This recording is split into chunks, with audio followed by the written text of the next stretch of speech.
Buenas tardes, queridos estudiantes. Espero que estén muy bien, con muchas ganas de iniciar el trabajo en este segundo cuatrimestre.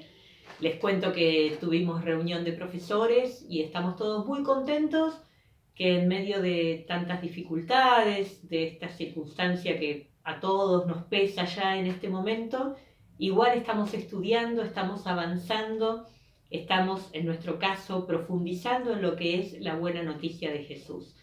Así que con esa misma disposición y pidiendo al Espíritu Santo, como siempre, que nos aliente, arrancamos este segundo cuatrimestre. Vamos a continuar con el Evangelio de Mateo y, pegando un salto, porque no lo podemos leer todo, vamos a saltar a lo que es el bloque 5 dentro de la estructura de Mateo, pero que constituye el cuarto bloque de el ministerio público de Jesús. Allí encontramos, como ya sabemos, en cada bloque de Mateo un discurso importante. En este caso es el discurso del capítulo 18, que ha sido llamado el discurso eclesiástico o la enseñanza sobre la iglesia, porque reúne justamente varias sentencias, pequeñas parábolas, enseñanzas de Jesús que tienen que ver con las relaciones comunitarias. Yo les pido que al menos le den una miradita al capítulo 18 entero. Allí tenemos varias cuestiones. Una de las cuestiones es el lugar de los pequeños que no son solo los niños, los pequeños son todos aquellos que son débiles, indefensos, impotentes de alguna manera, ¿sí? Pensemos que en aquellos tiempos no había una declaración universal de los derechos del niño. El niño es el que depende, por excelencia es el que depende. Esos son los pequeños en el Evangelio de Mateo, los más débiles de la comunidad. Hay algunas enseñanzas sobre los pequeños. Muy importante el tema del escándalo. El escándalo es hacer pecar a alguien. Entonces, ¿qué gravedad que tiene si con nuestros actos hacemos caer en el pecado a alguno de los pequeños? La imagen de la oveja perdida, también relacionada con los pequeños. Y después dos enseñanzas muy importantes para la vida comunitaria. Una, lo que respecta a la corrección fraterna, para no permitir que el pecado se expanda dentro de la comunidad, y la otra, la oración en comunidad. Como vemos, son todas enseñanzas que tienen que ver con la vida comunitaria, con el cuidado de los más débiles y necesitados dentro de la comunidad. Y después viene un tema que, si bien lo encontramos en los cuatro evangelios, porque es algo jesuánico, es algo que viene propiamente de la enseñanza de Jesús, para Mateo tiene una relevancia particular, que es la cuestión del perdón. La cuestión del perdón. Y por eso todos estos billetes y estas monedas que tenemos acá, porque ya en la tradición rabínica podemos encontrar algunos dichos en los cuales la ofensa, el pecado hecho a Dios, se equipara con una deuda. Este lenguaje, que lo tenemos en los sinópticos, no solo en Mateo, lo tenemos en los sinópticos, pero en Mateo está acentuado. Si leemos el Padre Nuestro en sinopsis, Mateo, Lucas, vamos a ver que la versión de Mateo dice: perdona nuestras deudas como nosotros perdonamos a los que nos deben, y en cambio Lucas dice: perdona nuestros pecados.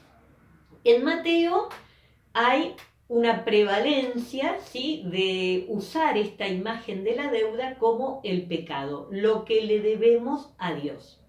En este capítulo 18, donde se habla entonces de el pecado que comete alguien de la comunidad, que debe ser corregido por la corrección fraterna, pero también la pregunta de Pedro: si mi hermano peca contra mí, ¿cuántas veces tengo que perdonarlo?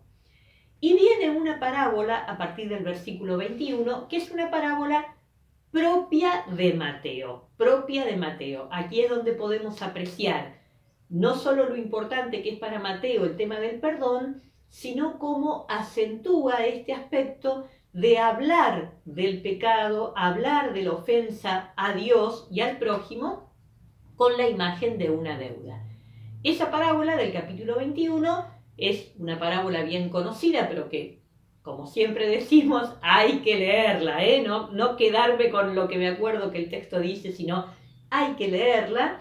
Y en esa parábola, haciendo gala Jesús de todas sus buenas artes de narrador, presenta, como tantas otras veces, figuras exageradísimas, figuras que en la vida real sería imposible encontrarlas.